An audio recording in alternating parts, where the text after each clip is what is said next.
Before I introduce our next guest, I just want to thank Monica in the audience who changed her wedding date so that they could come to Ebertfest.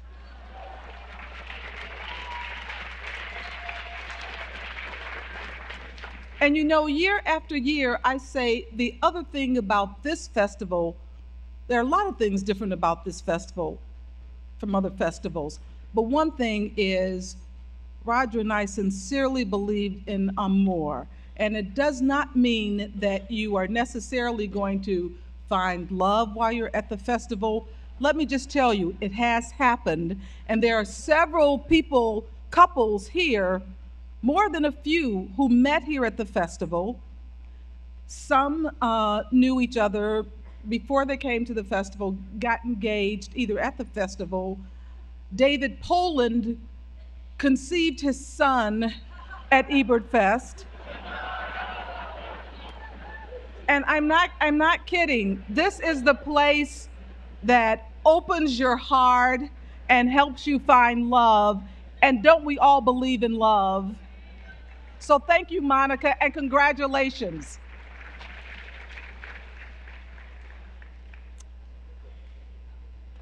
I am so, our next guest is someone who's been here from the beginning, many times, and he was one of Roger's favorite people in Hollywood. And now I can say it's Michael Barker, who is the co-president and co-founder of Sony Pictures Classics. He co-founded it with Tom Bernard. One of the things that Roger really appreciated about Michael Barker is his intelligence and his wit, and the fact that Michael is a reader. So often when we would get together, Michael and Roger didn't even talk about movies. They talked about books. They talked about ideas. And when you see some of the choices that Sony Pictures Classics makes in their films, you can see that maybe the leaders of that studio, that they have some ideas and some wit and intelligence. Michael also is he's just a nice guy, you know. And then in Champaign-Urbana, it's okay to say somebody's nice. You know, at some film festivals, you can't say that, oh, nice. Who wants nice? You have to be hip or edgy or dark, or here, nice is okay.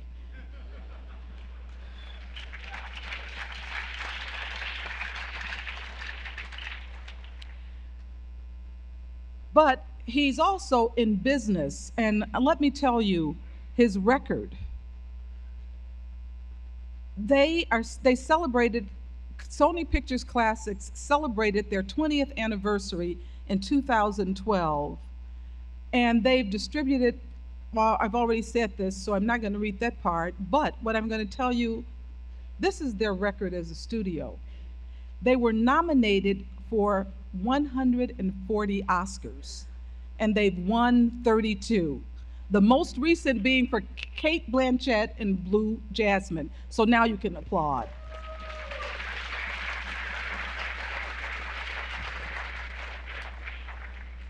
And it's especially poignant that Michael is here this year. And he's here to present the very last movie that Nate and I added to the program, and that's Capote. When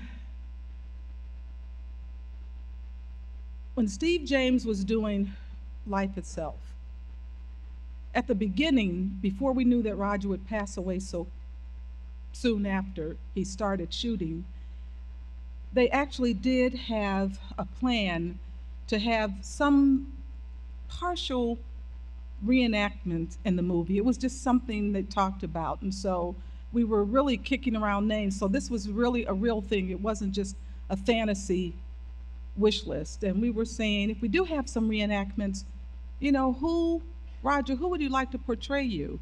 And Roger said, Philip Seymour Hoffman. That was his choice. And so I was heartbroken when Philip Seymour Hoffman passed away as well, because I thought that will never happen. But Roger said of the movie Capote that Philip Seymour Hoffman wasn't like imitating or impersonating Capote. He was really inhabiting him. And I'm really so happy that Michael brought that movie to us. Michael Barker, will you come out, please? Thank you.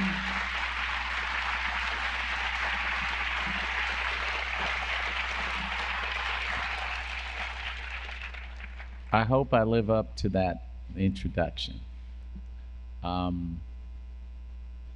This festival, I go to so many festivals throughout the year and throughout the years. This festival is such a personal film festival. And I don't know about you, but hardly a day goes by that I don't think about Roger. It may have to do with a book, it may have to do with a person, it may have to do with some gesture you see. And this festival, since the very beginning, it's just all about humanity. It's such a personal festival. And this year, when Philip Seymour Hoffman passed away, it's been very devastating. It's been devastating for the people that knew him.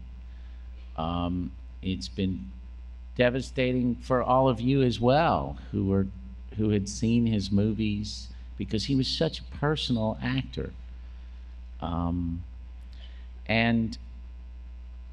I was speaking to Chaz and Nate and just saying, this is such a profound loss.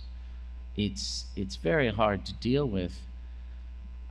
It would be great and therapeutic and terrific to honor Phil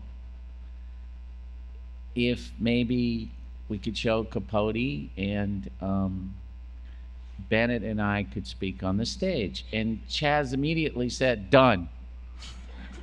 And I thought the entire schedule had been set already, so she kind of, I guess, wedged it in there. Philip Seymour Hoffman was just one of our great, great actors.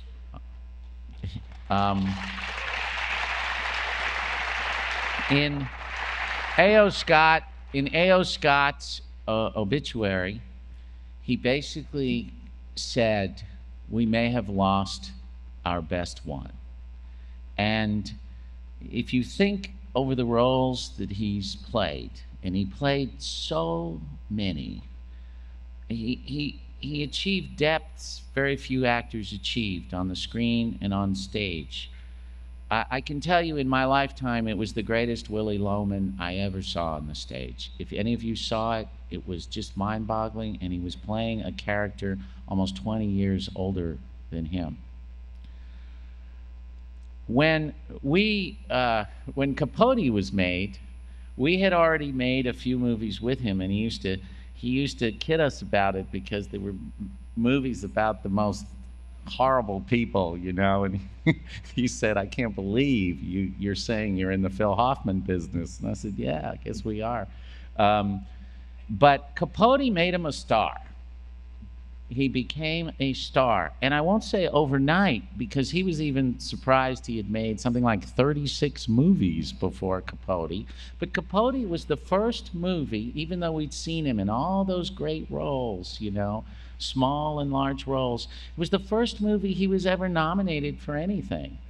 And it is a major, major performance. And it's a major performance for so many reasons. One is, and I know you know this from having seen so many of his films, if you met him, you know, he didn't look anything like Truman Capote. He was a wrestler in high school, so he had a wrestler's build, you know.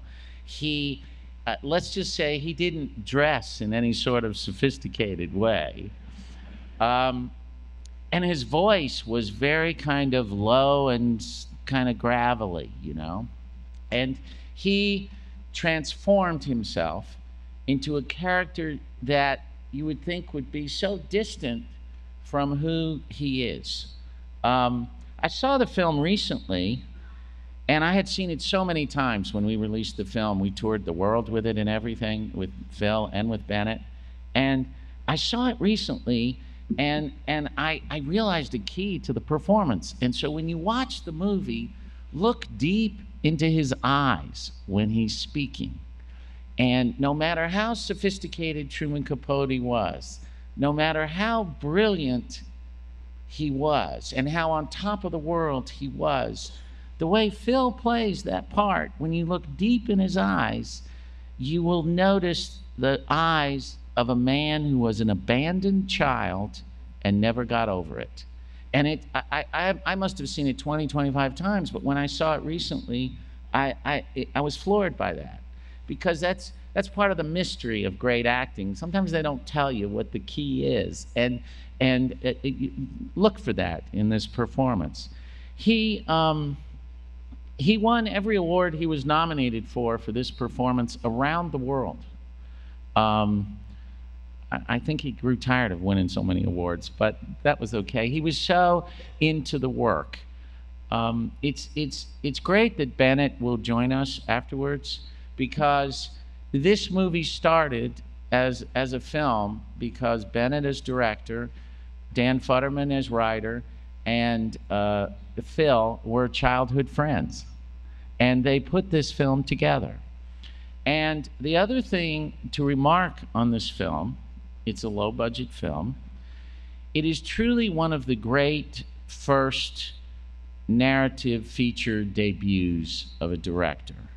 Bennett Miller is so in control of every aspect of filmmaking, and he has only made 3 films. Well, no, he made a documentary. And by the way, I discovered Bennett Miller through Roger. Roger had seen this documentary called The Cruise, and he told me, you should check this out. This guy, I think, is really good. And that was the documentary that Bennett Miller had made. But his first narrative feature was Capote, and his second narrative feature was Moneyball. And you are going to see this fall his third narrative feature, which I have seen many times because we have the privilege of releasing it. It has just been announced. It's in competition in the Cannes Film Festival. It's called Foxcatcher. It's with Steve Carell, Channing Tatum, Mark Ruffalo, Vanessa Redgrave, Sienna Miller. And what you will find is that Bennett has this view of what he wants to explore in American culture. And it's the underside of American culture. Every one of these films is about a different aspect of American culture. Foxcatcher and Capote, it's a true crime drama. So I think we're here to really appreciate Phil, but we're also here to celebrate Bennett, because the idea that this was his first film is a pretty staggering celebration. So thank you so much, and let's celebrate Phil. Enjoy the movie.